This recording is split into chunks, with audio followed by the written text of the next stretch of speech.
They were some of the most evil and brutal men of the 20th century, but to some women, the highest and most powerful Nazis were somewhat desirable and attractive. Hitler himself tried to maintain an image to the population that he was single and devoted to the fight for Germany and the war effort, rather than being concerned with women. We know in secret he had a long-time girlfriend, Eva Braun. But the other top-ranking Nazis were known for being womanizers, sex pests, and being unfaithful to their wives. Men such as the head of the SS Heinrich Himmler took mistresses and decided to sleep around, and some even had illegitimate children behind the backs of their wives.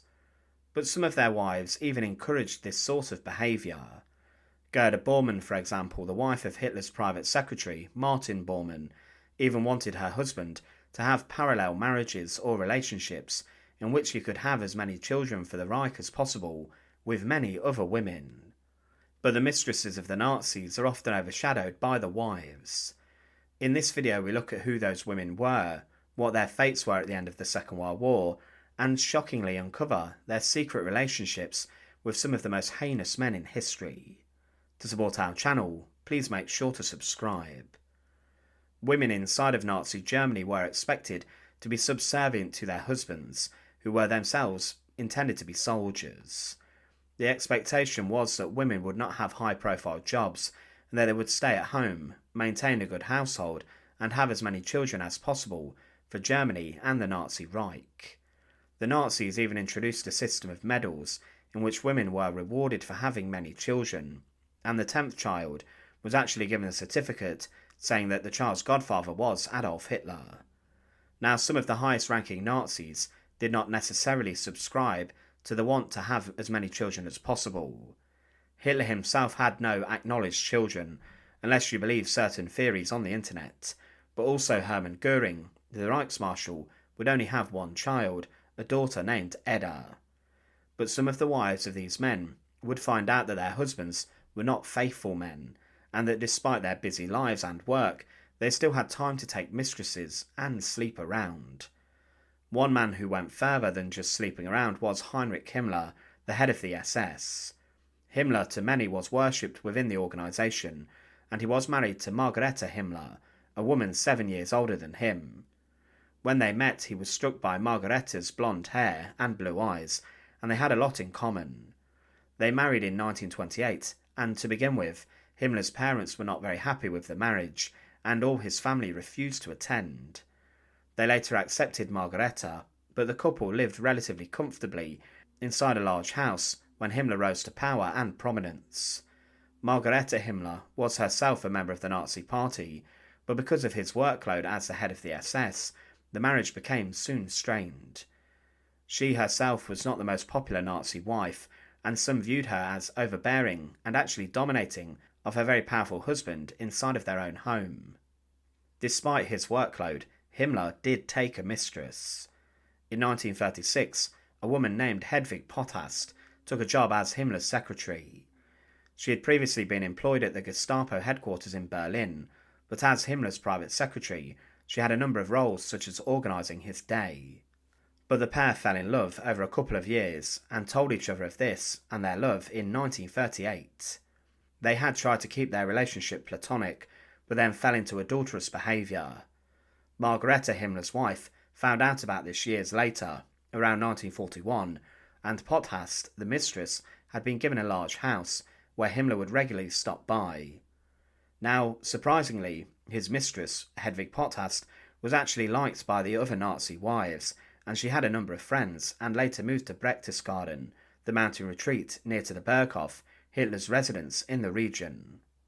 Hedwig and Himmler had 2 children together, a son named Helga, born on the 15th of February 1942, and a daughter named Nanette Dorothea, born on the 20th of July 1944. Himmler later borrowed 80,000 Reichmarks to then have a house built for them. As Himmler's work also took over, it's likely the pair did not see each other as much as they liked, but they spoke on the phone daily, until he was captured at the end of World War II. As the conflict in Europe came to an end, Potthast learned of Himmler's death on the radio, and she then went into hiding, living with the wife of SS Administrator Oswald Perl in Upper Bavaria. She was in June 1945 arrested by the American army and was interrogated for several days. After her release, she tried to live a quiet life, but did keep in contact with some of Himmler's family members and also his former adjutant Karl Wolff. Later she remarried and changed her name. She remained silent about Himmler's crimes of the Second World War and died on the 22nd of September 1994, aged 82.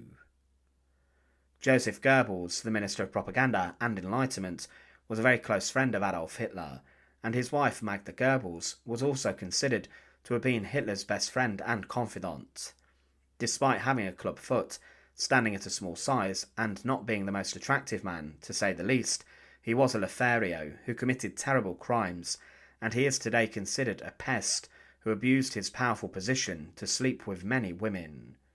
The Poisoned Dwarf, as he was known, had married Magda Goebbels in 1931, and she was someone who is often regarded as the First Lady of the Reich.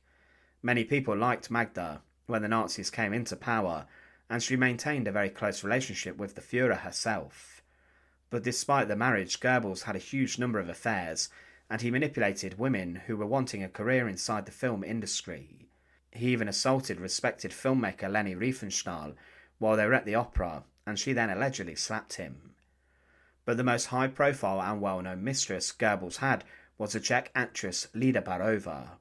She at a young age dreamed of a career as a film actress, and she actually met Hitler for the first time in 1934, and Hitler said to her, "You look like someone who played a major role in my life, a very significant role," and it's believed Hitler was talking about his niece and alleged lover, Gaily Raubel. Inside of Berlin, Baarova made a name for herself, and then she came onto the radar of Goebbels. He visited her home, and the pair grew closer, and they then had a relationship, an affair that lasted 2 years. The love affair complicated things between Goebbels and his wife, and Lida Baarova began to attend public engagements with Goebbels. It was clear that the pair were very serious about each other. Magda Goebbels then began affairs of her own, and began one with her husband's state secretary. But Lida Baarova may have even spoke with Hitler about the prospect of Goebbels divorcing his wife.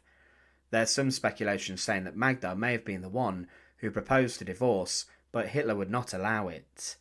He viewed Magda and Joseph Goebbels as having a perfect marriage, and he viewed the affair he was having with Lida Baarova as a scandalous distraction, and he ordered Goebbels to break it off. He did this out of his loyalty to Hitler, and that was the end of that. Lida Baarova, as the Second World War broke out, went back to Prague and then moved to Italy to perform in films, but in 1945 she and her family were taken into custody and accused of collaboration with the Germans. Lida was released after 18 months, and she tried to make a comeback in acting. She died in the year 2000 in Salzburg. There are of course many other women who had affairs with Hitler's Minister of Propaganda, but few are as famous and as well known as Lida Baarova. Martin Bormann was the private secretary of Adolf Hitler and the head of the Reich Chancellery. He gained a huge amount of power and was the gatekeeper, the man who controlled who saw the Führer and who did not. He was married to Gerda Bormann, a former teacher, and she was a member of the Nazi Party too. Gerda was indoctrinated by the Nazi policies, and together the pair had 10 children. She was someone who supported her husband's work, and she advocated for her husband to have parallel marriages. With this, she thought her husband should have many secondary wives. She wanted him to visit these numerous women every 2 weeks, sleep with them, and then have as many children as possible for the German Reich and ultimately for Hitler.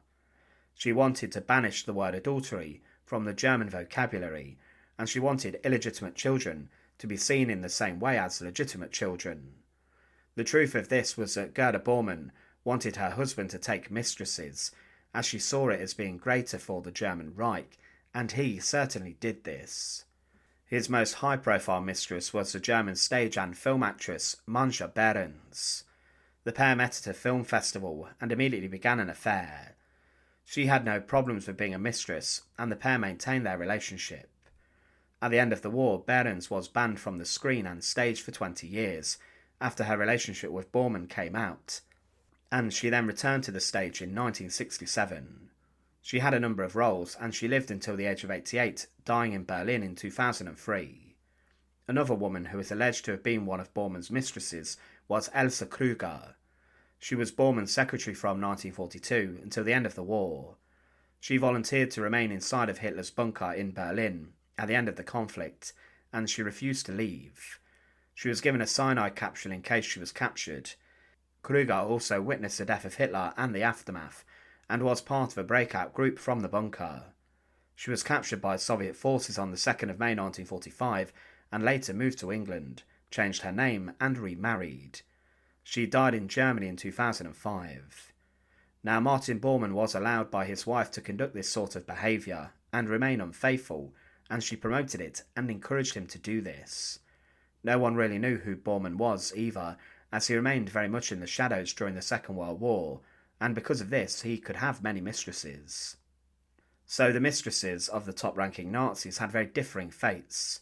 Some were ordered to cease their behaviour, and others were encouraged to continue sleeping with some of the most evil men of the 20th century.